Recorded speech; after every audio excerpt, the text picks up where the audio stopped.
बस पीडीएफ में ही page number 4 पे आइए जरा। तो सेविंग प्रोपेंसिटी लिखा हुआ है, क्या लिखा हुआ है? Saving propensity. इससे पहले हम लोगों ने क्या करा है? इससे पहले हम लोगों ने सेविंग फंक्शन करा है। अच्छा, आप लोगों को बता दूं एक बार से, उसमें ये जो पीडीएफ मैंने भेजी है, इस पीडीएफ में सेविंग फंक्शन के भी नोट्स हैं। तो आप देखिएगा, अगर आपको लगता है कि कोई एक ऐसा पॉइंट है, एक आध ऐसा पॉइंट है जो पॉइंट आप लोगों ने नहीं लिखा है, तो प्लीज उसे सेविंग प्रोपेंसिटी से पहले लिख लीजिएगा, जगह छोड़ दीजिएगा। एक बार आप चेक कर सकते हैं मैंने कितना लिखवाया हुआ है।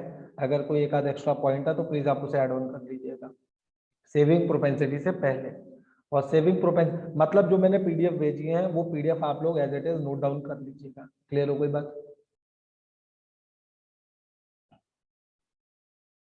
बात समझ में आ रही है? यस। अब सबसे पहले टॉपिक क्या है?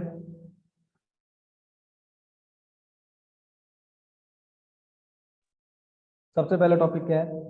सबसे पहला टॉपिक है सेविंग प्रोपेंसिटी। यशिका बाबा वाले ग्रुप में कल ही भेज दिया था, बाबा वाले ग्रुप में कल ही भेज दिया था, कल आई थी पीडीएफ, ये चेक करो, वहीं से मैंने यहाँ फॉरवर्ड की है। ठीक है,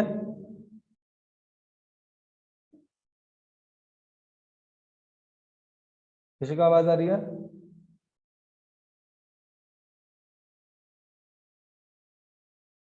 बेटा अगर आप लोगों को मेरी वॉइस आती है तो यस नो कुछ बताया करो।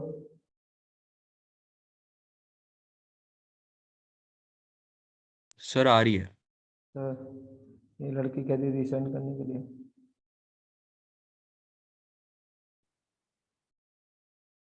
ये लो, ये शिका आपको पर्सनली दे दी है मैंने, ठीक है, पर्सनली सेंड कर दी, चेक कर लीजिएगा। तो बात ये आ रही थी, बात ये आ रही थी इसके अंदर, अब सेविंग प्रोपेंसिटी के बारे में बात करते हैं। तो नोट्स तो आप लोग लिख लोगे, मैं तो सिर्फ इसको समझा देता हूँ, नोट्स में मैंने क्या क्या लिखवाया हुआ है वो बता देता हूँ। देखिए प्रोपेंसिटी का क्या मतलब होता है, प्रोपेंसिटी का मतलब क्या होता है? प्रोपेंसिटी का जो मतलब है वो ये होता है किसी के नेचर को शो करना। और किस चीज के नेचर को शो कर रहे हो आप? सेविंग की प्रोपेंसिटी शो करना चाह रहे हो। किसी की सेविंग प्रोपेंसिटी आप कैसे शो कर सकते हो, सोचिए, किसी की सेविंग प्रोपेंसिटी आप कैसे शो कर सकते हो? इसी तरीके से शो करोगे ना कि आप ये बताओगे कि भाई इनकम जो भी है उसके कॉरेस्पॉन्डिंगली इंसान कितना सेव कर रहा है, क्या इनकम है क्या सेव हो रहा है, क्या इनकम है क्या सेव हो रहा है, ऐसे पता लगाओगे ना सेविंग प्रोपेंसिटी को? नहीं। तो क्या, अब जैसे कि मैंने बताया कि भाई अगर मान के चलिए इनकम जो है 0 है और सेविंग जो है मैं कितनी कर रहा हूँ, -40। बच्चे कहते हैं 0 इनकम अगर हो किसी की तो वो -40 सेविंग कैसे करेगा? देखिए मेरी एक बात का जवाब, बहुत बहुत एक अच्छी बात बताने जा रहा हूँ, जरा ध्यान से देखिए। मान के चलिए मैं आपसे ये कहता हूँ, मान के चलिए मैंने आपसे ये सवाल किया, ध्यान से देखिए एक बार, जस्ट लाइक दिस। मैंने आपसे ये सवाल किया कि मान के चलिए इनकम जो है वो 0 है और कंजम्पशन जो है वो 40 है।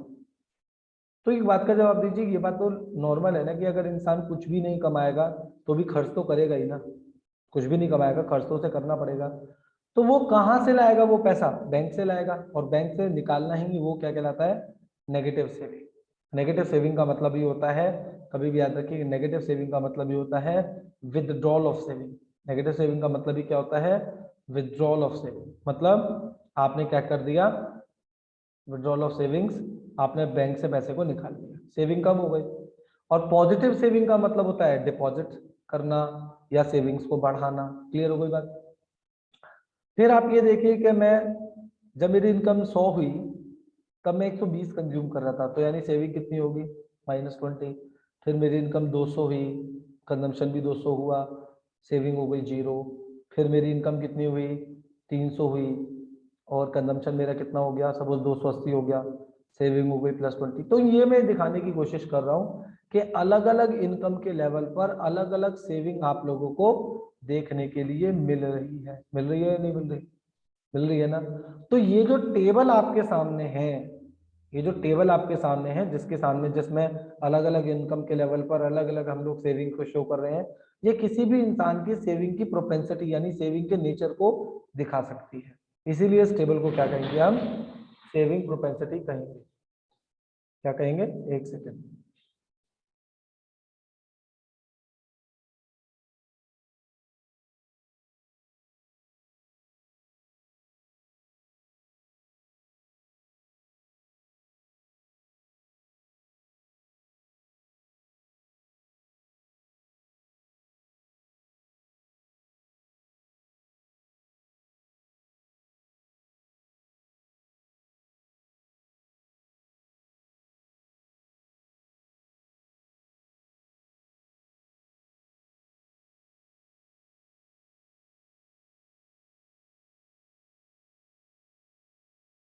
वॉइस क्लियर है सभी को? वॉइस आ रही है? तो ये सेविंग प्रो अच्छा, सेविंग प्रोपेंसिटी कितने टाइप की होती है? अगर मैं बात करूं भाई कितने टाइप की सेविंग प्रोपेंसिटी होती है, टाइप्स डिस्कस करूं, तो दो टाइप की सेविंग प्रोपेंसिटी होती है। एक होती है एपीएस और एक होती है एमपीएस, मतलब एवरेज प्रोपेंसिटी टू सेव और marginal propensity to save. Clear हो गई बात? अब यदि मैं बात करूं आप लोगों से एवरेज, तो एवरेज प्रोपेंसिटी टू सेव क्या है? नोट डाउन कुछ भी यहाँ से करने की जरूरत नहीं है। आज जो मैं पढ़ाऊंगा ये आप सीधा नोट्स जो पीडीएफ भेजिए उन्हें नोट डाउन कर लीजिएगा, उसमें सब लिखवाया हुआ है। अब देखा जाए तो एपीएस क्या है? एपीएस जो है वो सेविंग और इनकम की क्या है? वो रेशियो है। ठीक है जी। अब जैसे कि मान के चलिए इसी टेबल को ले लेते हैं, इसी टेबल में यदि मान लीजिए मैं इस टेबल को और एक्सटेंड करूं, और इस टेबल को एक्सटेंड करते हुए मैंने क्या करा? एपीएस निकालने की कोशिश करी। सपोज करो एपीएस निकालने की कोशिश करी, तो कैसे निकालूंगा जी एपीएस? सिंपल, ऐसा अपॉन वाई करूंगा, ऐसा अपॉन क्या करूंगा? ऐसा अपॉन वाई करूंगा। तो -40 अपॉन 0 क्या होगा? माइनस इन्फिनिटी होगा। डैश। लेकिन माइनस इन्फिनिटी जो है वो हम लोग डायग्राम में तो दिखा नहीं सकते, इसलिए आप देखेंगे बुक्स में डैश लिखा होता है। ऐसे फिर क्या करेंगे? -40 अपॉन 100 करेंगे तो ये हो जाएगा माइनस, हो जाएगा -0.2 हो जाएगा। ठीक है जी। इसी के बाद क्या होगा आपका? इसके बाद आपका 0 सर बाय, 1 हो जाएगा। हाँ 0/20, 1 कहाँ से हो जाएगा? आप सॉरी कर। हाँ आप एपीसी बता रहे हो ना, एपीएस पूछ रहा हूँ मैं। तो 0/200 क्या होगा? 0 हो जाएगा। और फिर ऐसे ही 20/300 क्या हो जाएगा? कुछ 0.09 समथिंग इस तरीके से कुछ बनेगा। तो आपने एक चीज नोटिस करी कि जैसे जैसे इनकम बढ़ती जा रही है आपके एपीएस की वैल्यू बढ़ती जा रही है। तो दोनों में कैसा रिलेशन हुआ? पॉजिटिव रिलेशन हुआ। समझ में आ रही है बात? और जबकि आप लोगों को अभी कुछ टाइम पहले अगर मेरी बात याद हो तो मैंने बताया था कि इनकम बढ़ने पर एपीसी कम हो जाता है, तो वहां कैसा रिलेशन होता है? नेगेटिव। तो ये क्वेश्चन एग्जाम में आ सकता है, कहेगा इनकम यदि बढ़ रही है तो बताइए एपीएस पर क्या इंपैक्ट पड़ेगा। तो ध्यान से पढ़िएगा, अगर एपीएस लिख रहा है तो पॉजिटिव रिलेशन, और एपीसी बोल रहा है तो इनवर्स रिलेशन। क्लियर हो गई बात? जो जो चीजें समझा रहा हूँ ध्यान से सुन लीजिएगा, क्वेश्चन यहीं से बनते हैं। तो एक एक चीज जो है बिल्कुल क्लियर होनी चाहिए। आगे बढ़ जाए।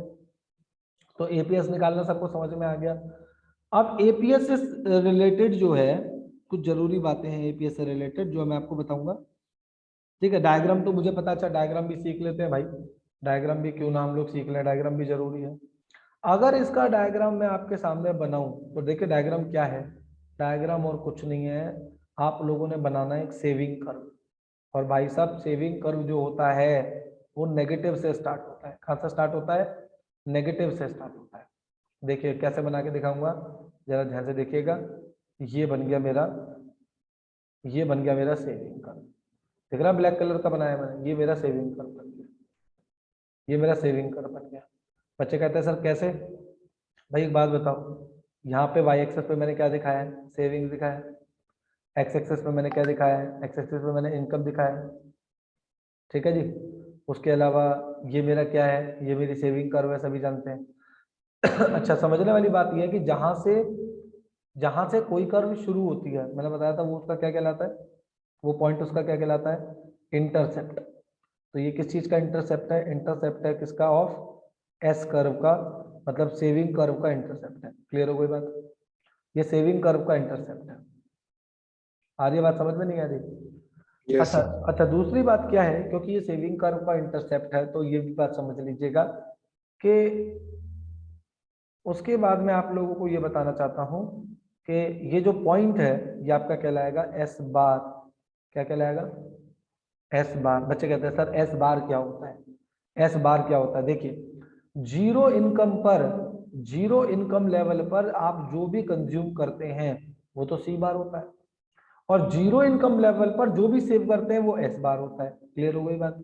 मतलब इनकम जीरो होनी चाहिए, मतलब इनकम हम लोग कुछ नहीं अर्न कर रहे, उस लेवल पे जो भी कंज्यूम कर लिया ऑटोनोमस कंजप्शन, जो भी सेव कर लिया ऑटोनोमस सेविंग। क्लियर हो गई बात? अच्छा, ये नोटिस कर रहे हो कि दोनों वैल्यू सेम ही है, लेकिन फर्क क्या है? ऑटोनोमस कंजम्पशन पॉजिटिव है, ऑटोनोमस सेविंग जो है वो नेगेटिव है, बस इतना फर्क है। दोनों के अमाउंट सेम ही होंगे, अगर वो 40 है तो वो भी 40 होगा, वो 20 है तो वो भी 20 होगा, वो 80 है तो वो भी 80 होगा। क्लियर हो गई बात? तो मतलब जीरो इनकम पर ऑटोनोमस कंजम्पशन और ऑटोनोमस सेविंग दोनों इक्वल होते हैं। क्लियर हो गई बात? अच्छा, इसका मतलब ये हुआ कि जीरो इनकम पर सेविंग कितनी दिखाई दे रही है?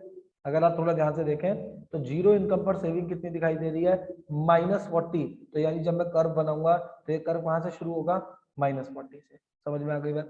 क्योंकि इनकम तो जीरो ही है ना, फिर इनकम का लेवल बढ़ता जा रहा है, जैसे इनकम 100 भी हुई है, फिर इनकम उसके बाद 200 भी हुई है, फिर उसके बाद इनकम 300 भी है, फिर उसके बाद इनकम 400 भी है, तो ऐसे ऐसे इनकम बढ़ती जा रही है। बात समझ में आ गई?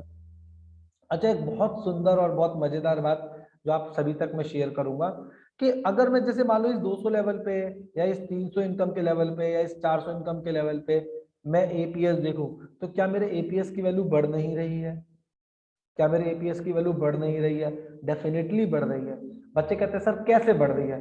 भाई जैसे मान के चलो, अगर मैं इस पॉइंट पे एपीएस निकालूं तो, एक सेकेंड, इस पॉइंट पे एपीएस की वैल्यू क्या निकल रही है? इस पॉइंट पे एपीएस की वैल्यू क्या निकल रही है? जब इनकम का लेवल 100 है, जब इनकम का लेवल 100 है और सेविंग का लेवल -20 है, बताइए क्या निकल रही है? आप पीछे टेबल में देख सकते हैं, ऐसे कोई बुरा माने। 0.2। भाई -0.2 निकल रही है, नहीं निकल रही? माइनस को भी तो कंसिडर करेंगे, तो क्या आ जाएगा? -0.2। ठीक है। अच्छा, 200 इनकम के लेवल पे सेविंग क्या है भाई लोग? तो 0 तो 0 है। अगर आप 200 इनकम के लेवल पे देखेंगे तो 200 इनकम लेवल पे जो सेविंग है एपीएस की वैल्यू है वो 0 है। चलो कोई बात नहीं, ठीक है, तो मैंने 200 इनकम पर एपीएस की वैल्यू क्या ले ली? 0 ले ली। उसके बाद एपीएस की वैल्यू क्या आ रही है 300 लेवल पे? 300 लेवल पे क्या आ गई? 0.09। तो आपको क्या महसूस हो रहा है कि वैल्यू जो हो रही है वो इंक्रीज हो रही है या नहीं हो रही? यही मैं समझू, जैसे जैसे हम सेविंग कर्व पे आगे की तरफ मूव करते जाएंगे, मैंने लिखवाया भी है कि as we move forward, forward मतलब आगे की तरफ, as we move forward on saving curve value of APS increases, APS की वैल्यू बढ़ती जाती है। बात समझ में आई भाई लोग, नहीं आई? बताइए। अभी सर। आ गई। अच्छा, क्योंकि ये आप एपीएस जो है वो एक पर्टिकुलर इनकम के लेवल पे एक पर्टिकुलर सेविंग निकाल रहे हो, मतलब दोनों चीजें जो हैं वो आप at a point of time पे ही देख रहे हो कि at a point of time पे क्या है। तो बताइए जरा कि ये कॉन्सेप्ट क्या बन जाएगा? एपीएस का कॉन्सेप्ट क्या बन जाएगा? स्टॉक। स्टॉक कॉन्सेप्ट बन जाएगा। भाई बात समझ में आ रही है? कहीं से कहीं तक अगर किसी बच्चे को ये लग रहा हो कि नहीं भी हमें तो बात समझ नहीं आ रही है, हमें तो रटना पड़ रहा है, तो प्लीज जरा मुझे जो है इस बात से बिल्कुल मुझसे जरूर बात कीजिएगा, पूछिएगा। सर एक बार बताना ये स्टॉक कॉन्सेप्ट कैसे हुआ?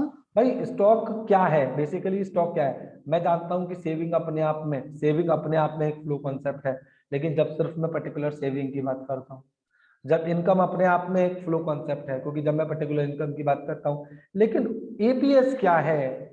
एपीएस क्या है? एपीएस में बोलूंगा भाई कि आज मैं एपीएस निकाल रहा हूँ at a point of time कि भाई इस बंदे का इस पूरे during a period of time ये इतनी इनकम में से इसने इतना क्या कर दिया, इतना सेव कर दिया। समझ में आ रहा नहीं आ रहा?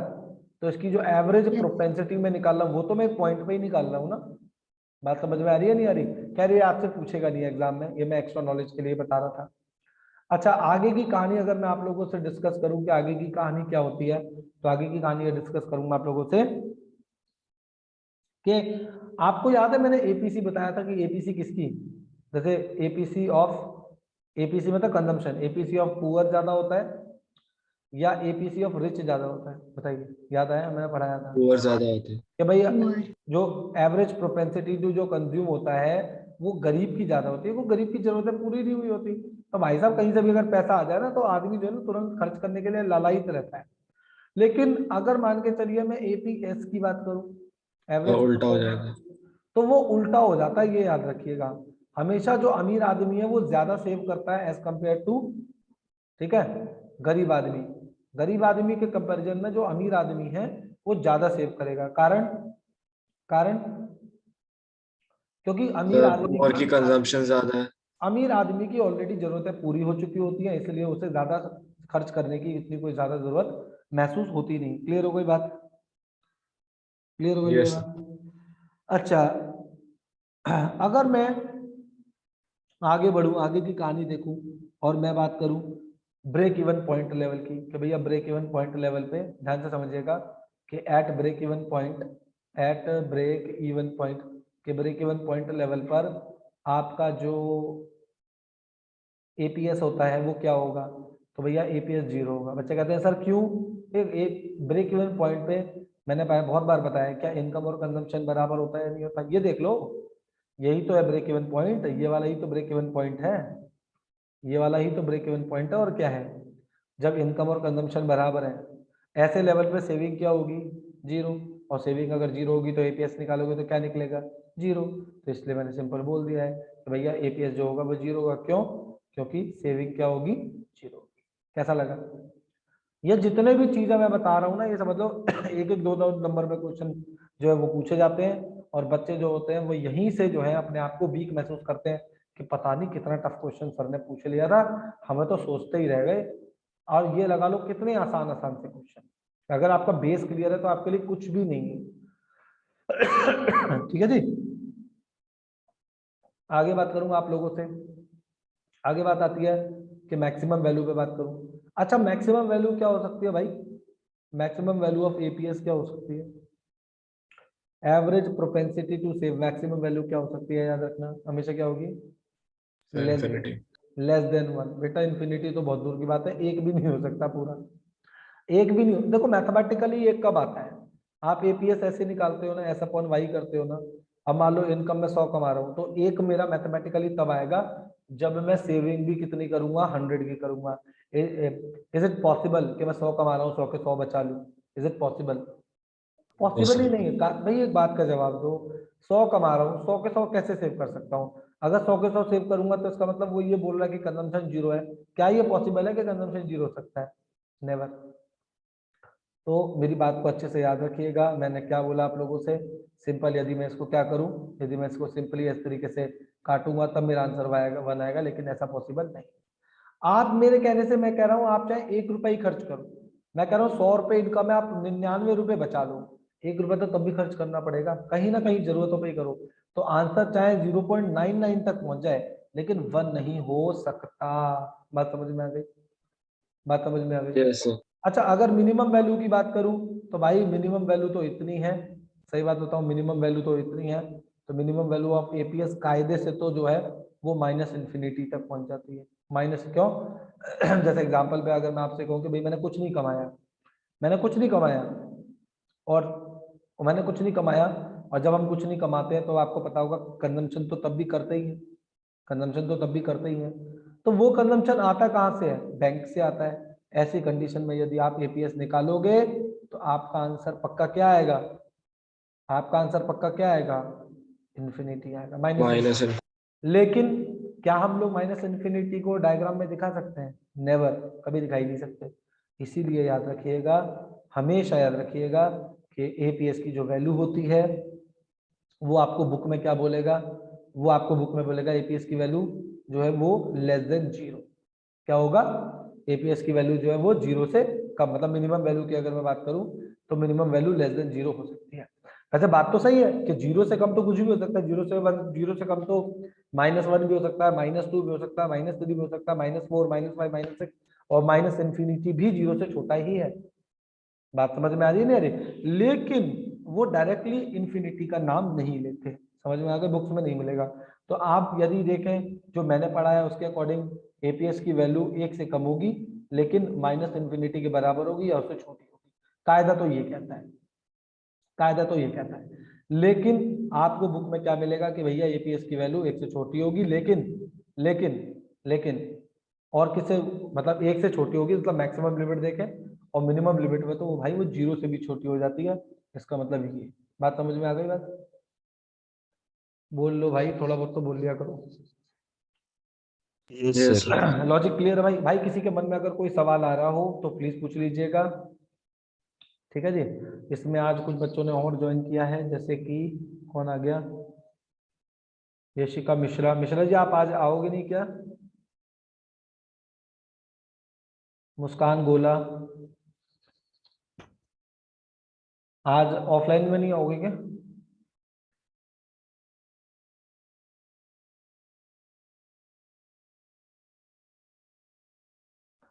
चलिए जी, अब इसके बाद इतना कंप्लीट कर लेने के बाद, जब हम लोग इतनी बात सारी खत्म कर लेते हैं, तो उसके बाद जो अगला टॉपिक मेरा जो आता है वो कौन सा आता है?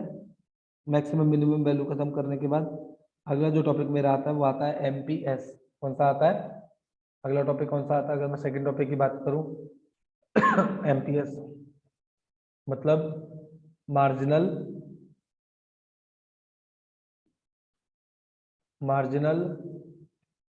प्रोपेंसिटी टू सेव, यानी एमपीएस। अब एमपीएस का फॉर्मूला क्या होता है? एमपीएस कैसे निकालते हैं? सिंपल सी बात है, सेविंग में आने वाला चेंज और इनकम में आने वाले चेंज को डिवाइड कर दो। जैसे कि अगर मैं बात करूं आप लोगों से, इस टेबल को देखो ध्यान से, तो इस टेबल में क्या नजर आ रहा है? इस टेबल में मैं क्या करूंगा, ध्यान से समझिए।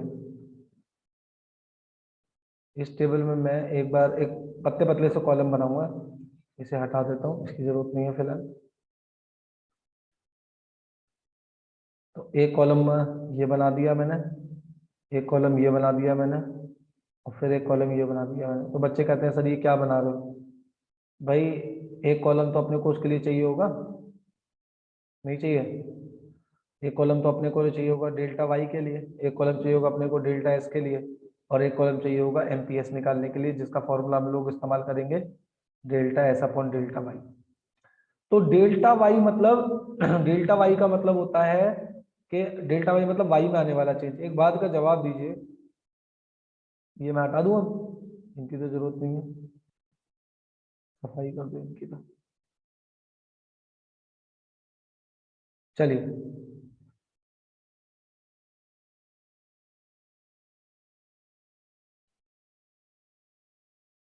तो मैं ये कहना चाह रहा था कि अगर आप वाई में चेंज देखना चाहते हैं तो वाई में चेंज उससे और उससे ऊपर देखेंगे। तो क्या वाई में उसके ऊपर कुछ दिया हुआ है? जीरो के ऊपर कुछ नहीं दिया हुआ, क्योंकि वाई में उसके ऊपर कुछ नहीं दिया हुआ, तो आप पहला कॉलम क्या लेंगे? डैश। फिर आप ये देखेंगे कि कितने कितने का चेंज आ रहा है, कितने कितने का चेंज आ रहा है, 100 का चेंज आ रहा है, 100 का चेंज आ रहा है, 100 का चेंज आ रहा है। तो चेंज जो है बार बार कितने का आ रहा है? 100 का आ रहा है, 100 का चेंज आ रहा है, ठीक है। अच्छा, अगर आप सेविंग में देखें तो सेविंग में उसके ऊपर तो कुछ है नहीं, -40 के ऊपर, तो पहला कॉलम डैश देना पड़ेगा। इसके मतलब जितने भी डेल्टा के कॉलम होते हैं या एमपीएस के कॉलम होते हैं, पहला जो वैल्यू होती है वो डैश रहती है, याद रख लीजिएगा। क्योंकि जनरली आपको आपको कभी भी फर्स्ट लेवल के ऊपर तो कुछ दिया ही नहीं गया होगा, तो वो पहला कॉलम डैश आएगा। उसके बाद यदि मैं -20 में से -40 को माइनस करूं, तो -20 माइनस -40 क्या आ जाएगा? क्या आ जाएगा? 20।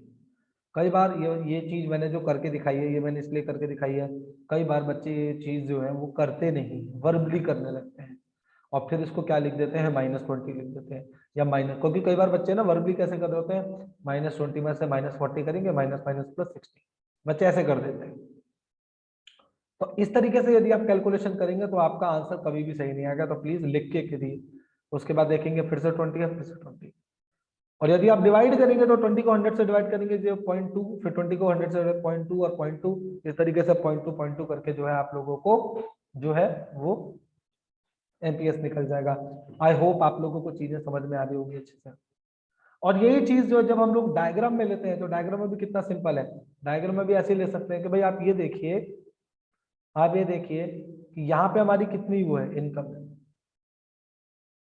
यहाँ पे हमारी कितनी इनकम है और कितनी हमारी सेविंग है, यहाँ पे हमारी कितनी इनकम है और उसके बाद हमारी कितनी सेविंग है, ठीक है जी।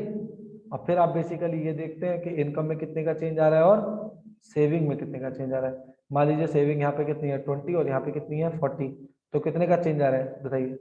ये जो चेंज आया है, ये जो चेंज आया है यहाँ से यहाँ तक, तो मैं इसको मान के चलिए थोड़ा सा और अलग कलर से हाईलाइट करूँ, रेड कलर से या चलो ग्रीन कलर से लेते हैं। तो ये जो आपको लोगों को दिखाई दे रहा है, ये जो मैंने बेस लिया है, ये क्या है, इसको हटा दो। ये जो मैंने बेस लिया है, ये जो बेस क्या है, ये जो बेस आपको दिखाई दे रहा है, ये जो बेस है, ये किसको, किसके चेंज को दिखा रहा है, ये इनकम में होने वाले, इनकम इनकम में होने वाले चेंज को दिखा रहा है, विच इज 100। और ये जो परपेंडिकुलर है, ये किसको दिखा रहा है, ये सेविंग में होने सेविंग वाला। तो इसका समझ में आ रही बात, नहीं आ रही? तो जब इस परपेंडिकुलर को इस बेस से डिवाइड कर देंगे तो क्या निकल जाएगा, 0.2 एमपीएस, एमपीएस आ जाएगा 20 डिवाइड बाय 100 यानी 0.2। कैसा लगा बेटा, जल्दी बताओ। बढ़िया। लॉजिक समझ में आ रहे हैं या नहीं आ रहे, कोई दिक्कत परेशानी सर, तो आ नहीं रहे। किसी को? तो ये जो है ये एमपीएस था। एमपीएस का डायग्राम क्लियर है, एमपीएस की डेफिनेशन वगैरह सब कुछ क्लियर है। लेकिन मैंने किसी को भी एमपीएस के इंपॉर्टेंट पॉइंट्स नहीं लिखवाए थे, इंपॉर्टेंट फैक्ट्स नहीं लिखवाए थे। तो आइए जरा बिना समय वेस्ट करें, एक बार हम लोग एमपीएस के भी इंपॉर्टेंट फैक्ट्स जो हैं सभी लोग लिखेंगे। देखते हैं एक बार एमपीएस के इंपॉर्टेंट फैक्ट्स में क्या है।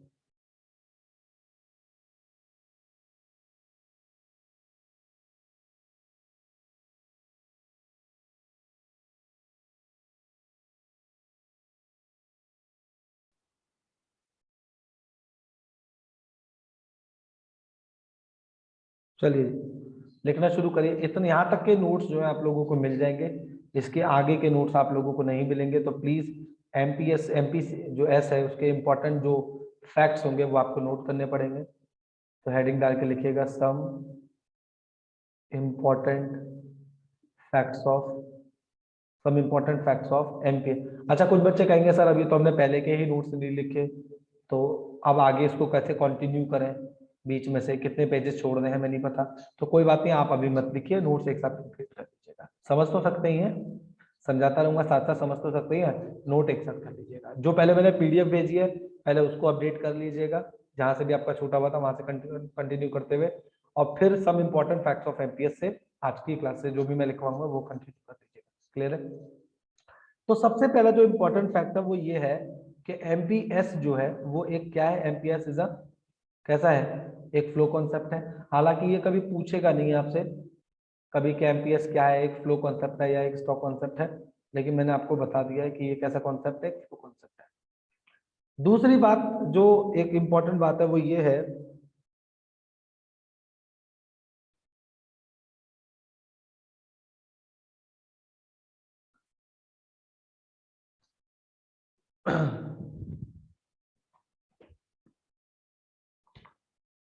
एक सेकेंड,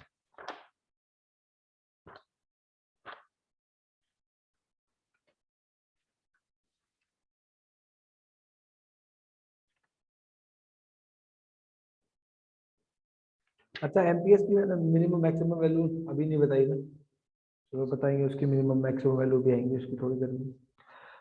अच्छा, एमपीएस के बारे में और कोई खास बात ये है, इन्होंने तो लिखी नहीं है बुक में, कुछ भी नहीं लिखा हुआ, मेरे को अपनी तरफ से ही बतानी पड़ेंगी चीजें। इन्होंने तो कुछ नहीं बताया हुआ, लेकिन मैं ये बताना चाहूंगा कि जैसे जैसे इनकम बढ़ती है, जैसे जैसे इनकम बढ़ती है वैसे वैसे लोग सेविंग की तरफ ज्यादा इंक्लाइंड होते हैं, तो एमपीएस बढ़ता है। इनकम कम होने पे एमपीएस कम होता है। तो कैसा रिलेशन होता है दोनों में, पॉजिटिव रिलेशन होता है। क्लियर हो गई बात? एमपीसी के साथ नेगेटिव होता है। अगर आप एमपीसी के साथ रिलेशन देखेंगे तो इनकम बढ़ने पर MPC marginal propensity to consume कम होता है, इनकम कम होने पर मार्जिनल प्रोपेंसिटी टू कंज्यूम बढ़ता है। तो इसका मतलब कैसा है, बात समझ में आ रही है? तो यहाँ पे हम लोग क्या लिखेंगे, जरा ध्यान से देखिएगा, जो चीज मैं समझाने की कोशिश कर रहा हूँ लिखिए। MPS rises with successive increase in income because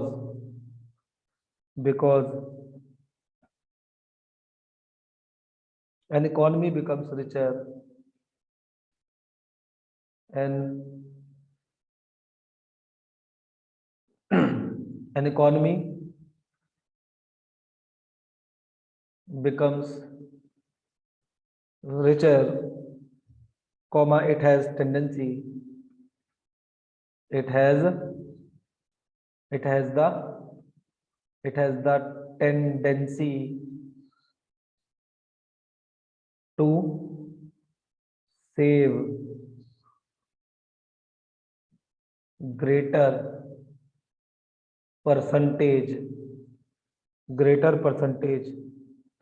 of each increased income। ठीक है जी। तो आप इसका मतलब समझिए, इसका मतलब क्या है? इसका मतलब ये है कि जैसे जैसे किसी भी इकोनॉमी के पास पैसा बढ़ता जाता है तो वैसे वैसे इकोनॉमी जो है वो अपनी हर बढ़ी हुई इनकम का ज्यादा पैसा उठा के, अभी आप ही के घर में रोज सपोज करो ज्यादा इनकम आने लगे, ज्यादा पैसा आने लगे, तो क्या होगा?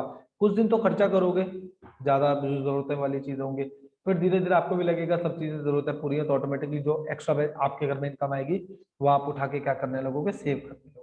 तो ये हमारा ह्यूमन नेचर होता है। ठीक है जी, बहुत अच्छे से क्लियर हो गई तो ये बात है। अच्छा इसके बाद अगली जो बात हमारे सामने आती है वो ये आती है कि एमपीएस जो होगा, MPS of poor is less than, या ऐसे लिख सकते हैं कि एमपीएस ऑफ रिच लिखिए, MPS of marginal propensity of rich is more than MPS of poor, MPS of poor. It is so because, ऐसा क्यों होता है? It is so because